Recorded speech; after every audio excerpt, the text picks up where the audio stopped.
China just unveiled a transport vehicle that the Pentagon has been tracking for 3 years. That breaks every assumption Western military planners made about logistics warfare, and that can move a fully equipped battalion 1,200 miles in under 6 hours without using a single drop of jet fuel. It's not a plane. It's not a helicopter. It's not a hovercraft. It's something that sits in a category the US military doesn't have a name for yet. The vehicle is called the Fighting 40. And the reason the United States is paying very close attention is that this one machine just made every war game scenario about a Taiwan conflict obsolete. Because logistics wins wars. And China just rewrote the logistics playbook. Here's what you need to understand about modern warfare. Battles aren't won by the side with the best weapons. They're won by the side that can move troops, equipment, and supplies to the right place at the right time. The U.S. military has dominated logistics for 80 years through a combination of airlift capacity, naval transport, and forward-deployed bases. That dominance is built on one assumption: that moving large numbers of troops quickly requires either aircraft, which are expensive and vulnerable, or ships, which are slow. The Fighting 40 breaks that assumption. It's a ground-effect vehicle, a machine that flies just above the surface of water or flat terrain using the aerodynamic cushion created between its wings and the ground. It's faster than a ship, cheaper than a plane, and harder to detect than either. And it can carry 400 fully equipped troops or 150 tons of cargo in a single trip. For context, a C-130 Hercules, the U.S. military's primary tactical transport aircraft, carries 92 troops or 20 tons of cargo. The Fighting 40 carries more than 4 times as much at half the operating cost, with no need for a runway. And China just announced they're building 50 of them. That's not an incremental improvement. That's a different category of capability, and it changes everything. Hit that like button and subscribe right now, because what I'm about to show you isn't just about one vehicle. It's about how China is solving the single biggest obstacle to projecting military power across the Pacific, and doing it with technology the US abandoned 40 years ago. But here's the part that should genuinely alarm Pentagon planners. The Fighting 40 isn't experimental. It's operational. It's been conducting training exercises in the South China Sea for 18 months. And US intelligence didn't know it existed until a satellite caught one by accident in March 2024. That's a strategic surprise. And strategic surprises in military technology are rare. The physics that makes it possible. Ground effect vehicles, sometimes called wing and ground effect craft or ekranoplans, exploit a quirk of aerodynamics. When a wing moves very close to a surface, water, flat ground, ice, the air compressed between the wing and the surface creates a cushion that dramatically increases lift and reduces drag. The vehicle essentially rides on a pocket of high-pressure air. This allows a ground-effect vehicle to carry much more weight than a conventional aircraft of the same size, while using significantly less fuel. The trade-off: it can only operate close to the surface, typically 1 to 5 meters above water or flat terrain. Go higher, and you lose the ground effect. The vehicle becomes a normal, and very inefficient, aircraft. Why the Soviet Union built them first? The Soviet Union pioneered ground-effect vehicles in the 1960s. The most famous was the Lewin-class ekranoplan, a 380-ton monster that could carry 6 anti-ship missiles and travel at 340 miles per hour just above the surface of the Caspian Sea. NATO called it the Caspian Sea Monster. It was designed to attack U.S. carrier groups by skimming below radar coverage, launching missiles, and retreating before fighters could intercept. The Lewin was impressive. It was also impractical. It could only operate over calm water. It required a massive crew. It was expensive to maintain. And when the Soviet Union collapsed, the program died with it. The last Lewin-class vehicle was decommissioned in the late 1990s and left to rust on a beach. Western military planners concluded that ground-effect vehicles were a dead end. Too specialized, too fragile, too expensive.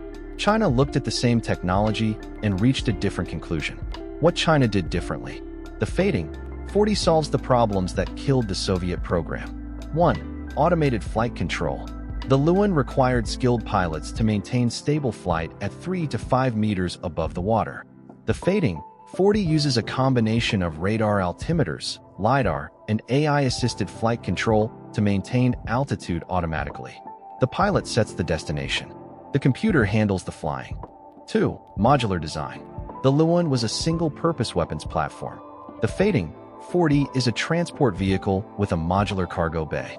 It can carry troops, vehicles, containers, or be reconfigured for medical evacuation, command and control, or even missile launch.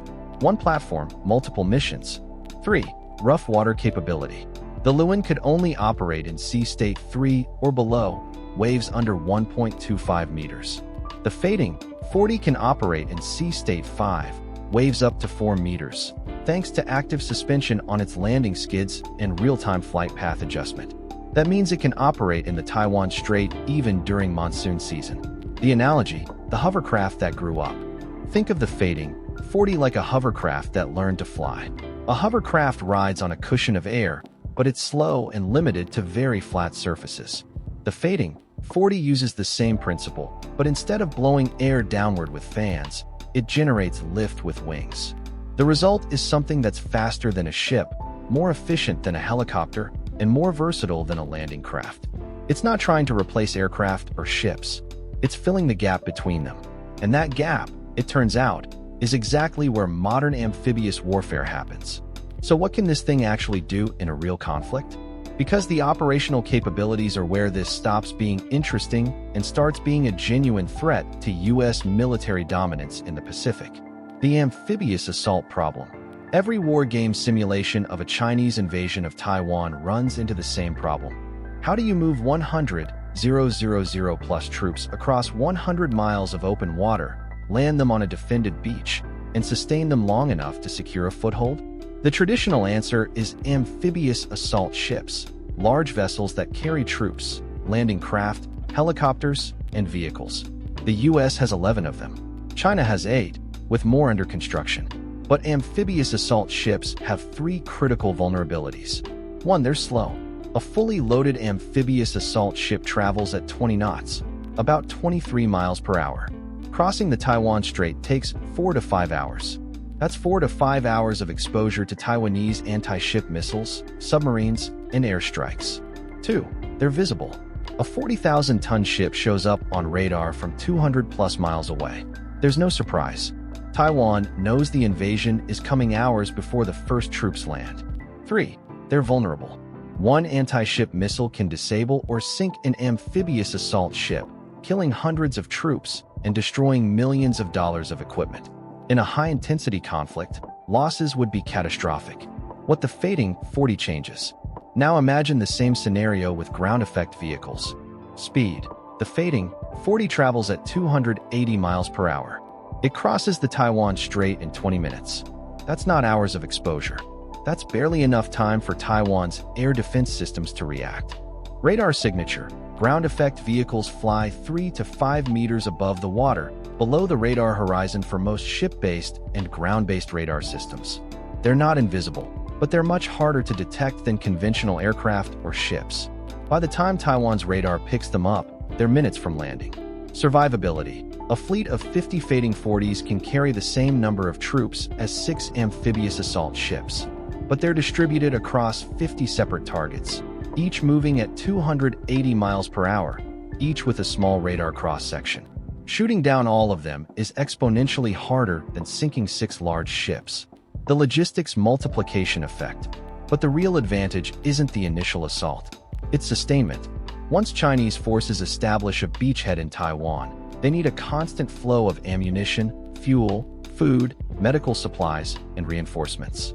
Conventional logistics rely on ships, which are slow and vulnerable, or aircraft, which are expensive and limited by runway availability. The Fighting 40 can make 6 round trips per day across the Taiwan Strait. Each trip delivers 150 tons of cargo.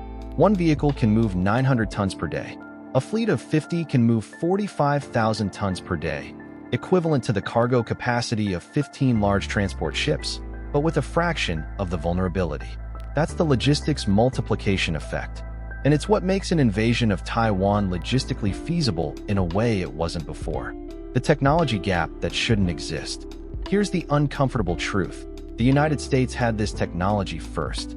In the 1960s and 70s, the U.S. military experimented with ground effect vehicles. Boeing built prototypes. The Navy tested them. and then the program was canceled. The reason? The US military didn't need them. America's logistics advantage was built on a global network of bases, aircraft carriers, and long-range airlift. Ground effect vehicles were a solution to a problem the US didn't have. China had the opposite problem. No global base network, no carrier fleet at the time, no long-range airlift capacity, and a very specific operational challenge: how to move troops across the Taiwan Strait fast enough to overwhelm defenses before the US could intervene. Ground effect vehicles were the answer, so China invested in them. And now they have a capability the US doesn't. Why the US can't quickly catch up? Could the US build ground effect vehicles if it wanted to? Yes. Could it do so quickly? No. Here's why. 1. No industrial base. The US hasn't manufactured ground effect vehicles in 40 years. The factories don't exist. The supply chains don't exist. The institutional knowledge doesn't exist. You'd have to rebuild the entire industrial ecosystem from scratch. 2. No operational doctrine. The US military doesn't have a doctrine for using ground effect vehicles. Where do they fit in the force structure? Who operates them? The Navy, the Air Force, the Marines. How do you integrate them with existing systems? These questions take years to answer. 3. No budget priority. The US defense budget is already committed to aircraft carriers, F-35s, submarines, and next-generation bombers. Ground effect vehicles would require a new budget line, which means cutting something else. And in the current political environment, that's nearly impossible. China doesn't have these problems. They decided ground effect vehicles were a strategic priority, allocated the budget, built the industrial base, and developed the doctrine. And now they're operational. The asymmetric advantage. This is what asymmetric warfare looks like. China isn't trying to match the US carrier for carrier or fighter for fighter. They're developing capabilities that exploit gaps in US force structure. Ground effect vehicles are one. Hypersonic missiles are another. Anti-satellite weapons are a third. Each one, individually, isn't a game changer. But together, they create a layered defense that makes US intervention in a Taiwan conflict exponentially more costly and risky. And that's the goal, not to defeat the US military outright, but to make the cost of intervention high enough that the US decides it's not worth it. If you're starting to realize this isn't just about Taiwan, you're exactly right. Hit that subscribe button, because what I'm about to show you is how this same technology is being adapted for Arctic operations, island hopping in the South China Sea, and a logistics network that could challenge US dominance across the entire Pacific. The South China Sea Island Chain. China has built artificial islands across the South China Sea: Fiery Cross Reef, Mischief Reef, Subi Reef. Each has an airstrip, radar installations, and anti-ship missile batteries. But they're isolated. Resupplying them requires ships, which are slow and vulnerable to submarine attack. Ground effect vehicles solve this. The Fading 40 can island hop across the South China Sea, delivering supplies, rotating personnel, and evacuating casualties without exposing vulnerable supply ships. This makes China's artificial island network logistically sustainable in a way it wasn't before. And it makes those islands much harder to isolate in a conflict. The US strategy for neutralizing China's South China Sea bases has always been cut off resupply and wait for them to run out of fuel and ammunition. If China can resupply by air at 280 miles per hour, below radar coverage, that strategy doesn't work anymore. The Arctic Logistics Corridor. China has declared itself a near-Arctic state and is investing heavily in Arctic infrastructure. The problem? The Arctic has almost no ports, no roads, and ice conditions that make conventional shipping unreliable. Ground effect vehicles work over ice. The Fading 40 can operate over frozen ocean, tundra, or open water interchangeably. That makes it ideal for Arctic logistics. China is reportedly developing a cold weather variant specifically for Arctic operations. If successful, this would give China the ability to move troops and supplies across the Arctic faster than any other nation. That's strategically significant. The Arctic is becoming a contested region as ice melt opens new shipping routes and resource extraction opportunities. Whoever controls Arctic logistics controls the region. The Pacific island hopping scenario. In a broader Pacific conflict, the US strategy relies on a network of bases: Guam, Okinawa, the Philippines, Australia. China's strategy is to deny access to those bases using long-range missiles. But if the bases are denied, how does the US sustain forces in the region? China's answer: you don't need bases if you have mobile logistics. Ground effect vehicles can operate from any flat beach or ice field. They don't need ports. They don't need runways. They just need a stretch of open water or flat ground. This enables a distributed, mobile logistics network that's much harder to target than fixed bases. And it's exactly the kind of capability that would allow China to sustain military operations across the Pacific without relying on vulnerable supply lines. What the Pentagon is doing. The US military is not ignoring this. In 2024, DARPA, Defense Advanced Research Projects Agency, launched a program called Liberty Lifter to develop a ground effect vehicle for the US military. The goal: a vehicle that can carry 100 tons of cargo, operate in Sea State 5, and travel 6,500 nautical miles without refueling. That's more ambitious than the Fighting 40. It's also years away from operational deployment.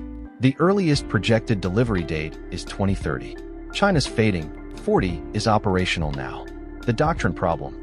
Even if the US builds ground effect vehicles, there's a deeper problem. The US military isn't structured to use them effectively.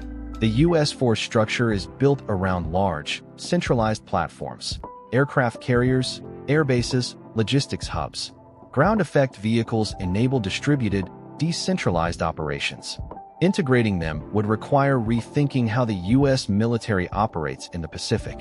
That's not a technology problem. It's an institutional problem. And institutional problems take decades to solve, not years. The budget reality. The Liberty Lifter program has a budget of $200 million. That's enough for prototypes and testing. It's not enough for production. Building a fleet of 50 ground effect vehicles would cost $5 to $7 billion. That's a rounding error in the overall defense budget, but it's a new line item. And new line items require congressional approval, which requires political consensus, which requires a crisis. China doesn't have this problem. When the Chinese government decides something is a strategic priority, the budget appears. The Fighting 40 program reportedly cost $3 billion over 5 years. That's less than the US spends on a single aircraft carrier. And it's already operational. The logistics revolution. Military history is full of examples where logistics innovation changed the balance of power. The Roman road network, the Mongol horse relay system, the Liberty ships of World War II. Each one enabled a military force to move faster, farther, and more sustainably than their opponents. Ground effect vehicles are the next iteration.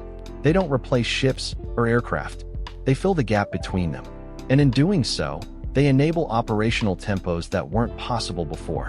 China can now move a battalion across the Taiwan Strait in 20 minutes. They can resupply island bases in the South China Sea in under an hour. They can sustain distributed forces across the Pacific without relying on vulnerable supply ships. That's not an incremental improvement. That's a different kind of military. The deterrence equation. The US strategy for defending Taiwan is built on deterrence. Make the cost of invasion so high that China decides it's not worth attempting. That deterrence depends on the US ability to sink Chinese amphibious assault ships before they reach Taiwan. Ground effect vehicles change the math. They're harder to detect, harder to target, and harder to stop. Even if the US sinks half of them, the other half still deliver thousands of troops to Taiwan in under an hour. That's fast enough to establish a beachhead before US forces can fully mobilize. Deterrence works when the attacker believes they'll fail. If China believes they can succeed, even at high cost, deterrence breaks down. And the Fighting 40 makes success more plausible than it was before. The technology diffusion risk. Here's the final concern. China is already marketing a commercial variant of the Fighting 40 for cargo transport and passenger service. If the technology proliferates, other countries will acquire it. Russia, Iran, North Korea, any nation with a coastline and a need to move troops or cargo quickly. Ground effect vehicles are not as complex as stealth fighters or nuclear submarines. The technology is accessible. And once it spreads, the US logistics advantage, built over 80 years, erodes everywhere simultaneously. That's not a hypothetical. That's the trajectory we're on. And the window to respond is closing. China's new transport vehicle isn't just a vehicle. It's a proof of concept. Proof that the US logistics advantage is not permanent. Proof that asymmetric capabilities can neutralize symmetric superiority. And proof that the country that innovates faster wins, even if they're not innovating on the technologies everyone else is focused on. The Fighting 40 doesn't have to be better than a C-130 or an amphibious assault ship. It just has to be good enough to do the one thing that matters most: get troops and supplies to the fight faster than the other side can stop them. And right now, it can. If this changed how you see the military balance in the Pacific, smash that like button and subscribe so you never miss what comes next. Now I want to hear from you. Can the US close this capability gap, or has China found a permanent asymmetric advantage? Drop your answer in the comments, because I guarantee this one's going to be controversial.